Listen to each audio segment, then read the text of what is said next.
अस्सलाम वालेकुम दोस्तों, मां Mukhtiar basic English vocabulary course जो ही पार्ट नंबर 11 आहे। हिन वीडियो के अंदर अज असां 70 नवा इंग्लिश जा वर्ड्स सिखण वारा आहियूं। दोस्तों हिन वीडियो के आखिर ताईं लाज़मी ॾिसो, उन सां गॾोगॾु हिन वीडियो के वधि खां वधि लाइक ऐं पंहिंजे दोस्तनि सां ज़रूरु शेयर कजो। तो दोस्तों अचो शुरू कयूं था अॼु जो लेसन। दोस्तों असांजो फर्स्ट वर्ड आहे करंट।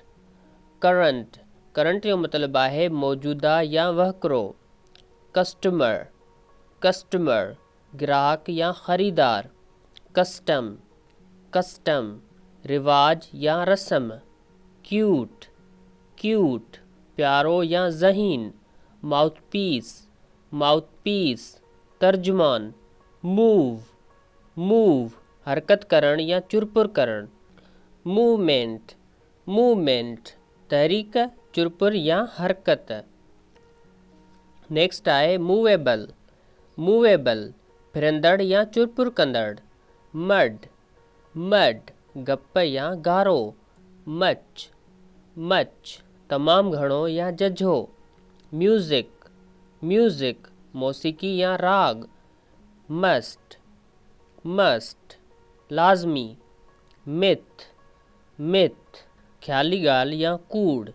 माई सेल्फ मां पाण या आऊं खुद। प्लांट प्लांट बूटो कारखानो या पोखण। प्लेग्राउंड प्लेग्राउंड रांदि जो मैदान। प्लीज़ेंट प्लीज़ेंट दिलचस्प या वणंदड़। पॉइंट पॉइंट नुक़्तो नोक या निशान। पोल पोल कुतुब या थंभो। पॉलिसी पॉलिसी हिकमत अमली या लाहे अमल। पोलाइट पोलाइट शरीफ या नरम मिजाज। पॉलिटिक्स पॉलिटिक्स सियासत।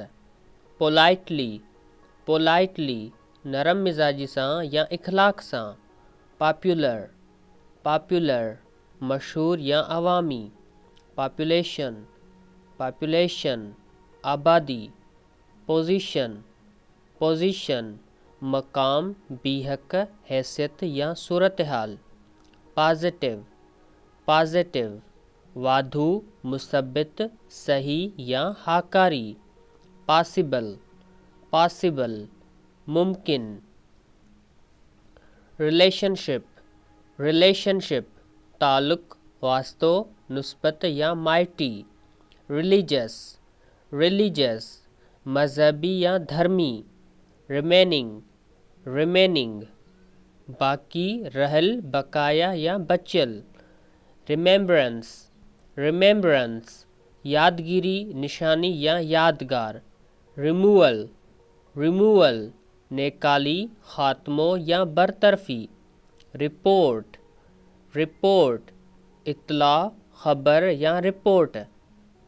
रिप्रेजेंटेशन रिप्रेजेंटेशन नुमाइंदगी या अर्जी।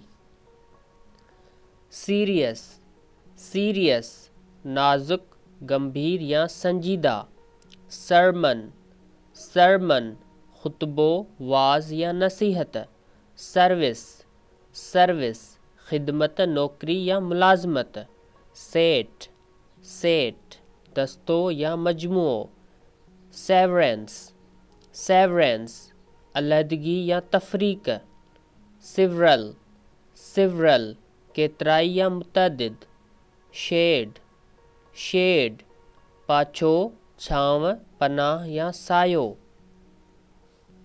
दीज़ ही या उहे यानी हिक खां वधीक शयूं हुजनि ऐं वेझूं हुजनि त उन्हनि जी तरफ़ इशारे करण जे लाइ असां दीज़ जो इस्तेमालु कंदा आहियूं। दे उहे या उन्हनि। थिक थिक थुल्हो या घाटो। थिन थिन सनो छिडो हल्को या पतड़ो। थिंग थिंग शइ ॻाल्हि या मामिलो। थ्रस्टी थ्रस्टी उञायल या प्यासो। दिस हीअ या हिन या का बि हिकिड़ी शइ हुजे ऐं वेझी हुजे त उन जे तरफ़ असां इशारो ॾियण जे लाइ दिस जो इस्तेमालु करे सघूं था। नेक्स्ट आहे वायलेंस वायलेंस शिद्दत ज़्यादती या ज़बरदस्ती। विज़िट विज़िट सैर मुलाकात या मुआयनो।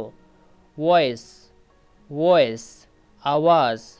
वोट वोट वोट यानी वोट या राय।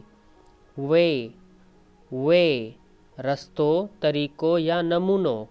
वीक वीक हीणो कमज़ोर या नरम। वेपन वेपन औज़ार हथियार या असलो। वेल्थ वेल्थ दौलत धन या मिल्कियत। वीक वीक हफ्तो। वेट वेट वज़न या तौर।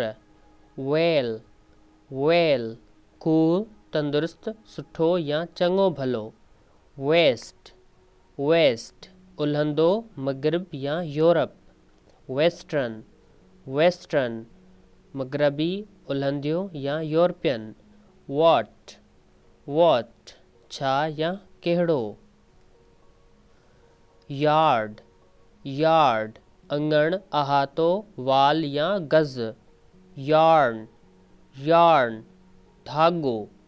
यीस्ट यीस्ट खमीर फेण या झग। यस्टरडे यस्टरडे कल या गुज़िरियल ॾींहुं। येट येट उन खां सवाइ अलावा या अञा वधीक। यूथ यूथ जवानी। यंग यंग नौजवान गबरो बच्चो या फर।